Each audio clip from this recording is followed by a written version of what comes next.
With 17 research publications, Dr. Tripti Ahuja has just finished her PhD this week on Raman Spectroscopy and is now a pre-postdoctoral fellow in the Indian Institute of Technology, Madras. What I have done in the past 3.5 to 4 years in the lab, which will give you an idea of what further can be done regarding this spectroscopy or regarding this field.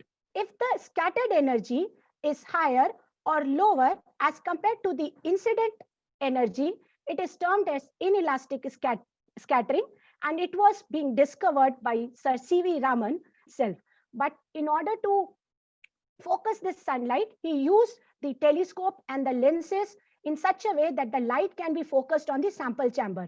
But you know, as that sunlight will be having all type of radiations. In order to make this radiations monochromatic, he used a blue light filter. Each band correspond to one particular vibrational mode of the molecule that symmetrically with respect to the central atom. So here central atom is a carbon and the other two branched atoms are the hydrogen. So if it moves symmetrically with respect to central atom, this is called as the symmetrical stretching.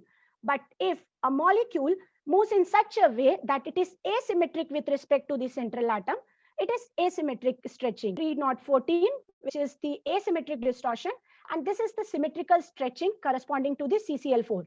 And how you do perform on your sample, and how do you collect your sample, and how do you analyze it. Emission phenomena, which is like elastic scattering. So as number of, if there is a fluorescent material, if you irradiate the sample with some X number of photons, it will emit X number of photons only. So if you perform the Raman imaging on these cells, you will be getting a number of these spectra. And corresponding to each spectra, you can extract the image, Raman image for that particular component of the cell, able to correlate between the stress and strain. So not only the composition, not only about the material, now you can know about the stress and strain studies, but what more? Even the people can try to understand the nature of your material, whether it is crystalline or amorphous, an enhancement in the Raman signal. So this was a two-step enhancement mechanism in the electromagnetic. Then there is another enhancement where if your analyte, rather than just physisorbed or just adsorbed on the nanoparticle, forms a charge transfer complex. So here it is being shown as a mask which has the fibers, and it was being incorporated, or the nanoparticles were embedded in these fibers, and these nanoparticles have some SIRS-based tags. And in the presence of virus, you can see a clear color change happening from the gray to the green color. And this all happens because of the SERS studies, and what kind of the techniques we are working on.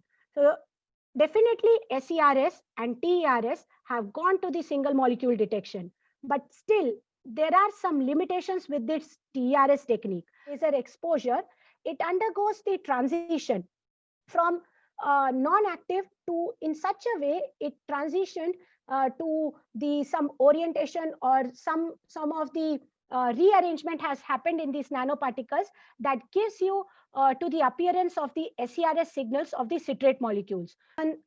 Signals or the Raman spectrum, and then we try to match with our experimental spectrum corresponding to a particular orientation and the binding geometries of the citrate molecule on the nanoparticle surface technique. So that if you have an unknown concentration in your sample, and you have done some known studies, then you will be able to exactly point out what is the concentration of your unknown sample. So this is, so I start with thanking my lab. We call it as Pradeep Research Group. So you can see a man sitting at the center. He is my supervisor, Professor T. Pradeep. I really thank him for the constant support he has given to me. He has built a kind of skill, and he has a confidence in me that I can handle these sophisticated and the heavy instruments despite being a girl. And then I thank all my lab mates. Like, as a family, we are a group of 46 people, and we do share everything. And thanks. Why is the intensity of anti-Stokes lines lower than Stokes lines? Yeah, okay. So this is actually the good question. So have you seen the energy level diagram, which I showed while I was explaining the anti-Stokes and Stokes line?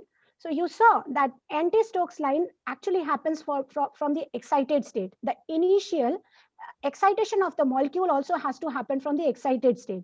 And if a sample is in the ambient condition, it will always try to remain in the ground state. So the number of the molecules will be always more in the ground state rather than in the excited state.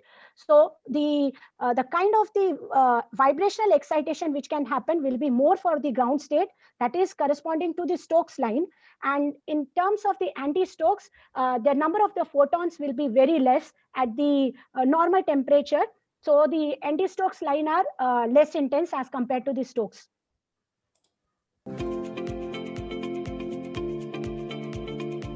So first and foremost thing, I thank you both who gave me an opportunity to present myself. And then I'll just tell like what my research was. Actually, it was full of ups and downs. And there was a time when my instrument was not working for 6 months, complete 6 months. So if you have a dedication and passion, yes, you have to do it something, then anything will come to your step on your footstep. And there was a 1 day full online session, and my engineers were not able to attend my lab. So we did have we have organized a 1 day training with a Germany engineer, and I was sitting in the lab from 9 a.m. morning till 10 p.m. in the night. And that's how we were able to bring back our setup after the 6 months. And again, my research started. So research is not a smooth line. It will be full of ups and downs, and it will be it's a kind of magical box, you know. Like more you work on that, more you explore and more you find it out the things, you will get some reward. At the end of that, you will get some reward. So I'll just say, never get like sad or depressed or demotivated if something is not working. Even I also, there was a point of time when I thought to quit the PhD, but somehow you will be ending up with some new results which will motivate you to continue your research. So this is how research works. So that's my message. Thank you. If you are a researcher and if you're doing some great work out there and you want to share that work with the outside world and the outside audience and further our mission, then we would love to host you. Currently, we have webinars every weekend. We also have semi-technical blogs coming out for everyone to read.